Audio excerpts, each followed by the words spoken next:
কুষ্টিয়ার কুমারখালীতে পর্নোগ্রাফি মামলায় ৫ জনকে গ্রেফতার করেছে পুলিশ। বিস্তারিত থাকছে কুষ্টিয়া থেকে এম.এ. শাহীন হোসেনের প্রতিবেদনে। কুমারখালী থানা পুলিশের অভিযানে বিভিন্ন এলাকা থেকে ৫ জনকে গ্রেফতার করা হয়। ১৬ই মে সকালে আদালতের মাধ্যমে আসামিদের কারাগারে পাঠানো হয়েছে।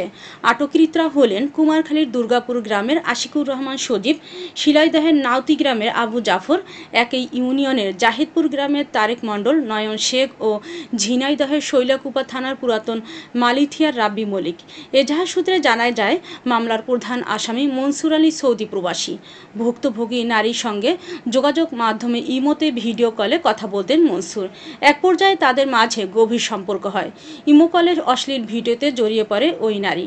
এক পর্যায়ে ভুক্তভোগী কথা বলা বন্ধ করে দিলে পরে ওই নারীর সঙ্গে ধারণ করা অশ্লীল ভিডিও ছড়িয়ে দেয়, ভুক্তভোগীকে হয়রানি করে। গতকাল ১৫ই মে আসামিদের মাধ্যমে ওই নারীর কাছে ৮ লাখ টাকা চাঁদা দাবি করেন মনসুর।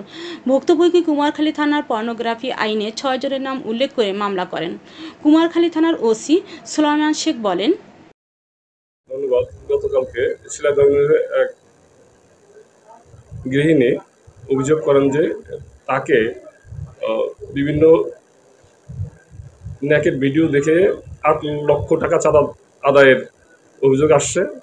অভিযোগের পরিপ্রেক্ষিতে আমরা সরেজমিনের তদন্ত করি। তদন্তের প্রাথমিকভাবে সত্যতা পাওয়ায় আমরা পর্নোগ্রাফি আইনে মামলা নেই এবং আসামিকে গ্রেপ্তার করি। ৫ জন আসামি গ্রেপ্তার করি এবং গ্রেপ্তারের পরে আমরা আসামিদেরকে আজকে বিজ্ঞ আদালতে প্রেরণ করেছি।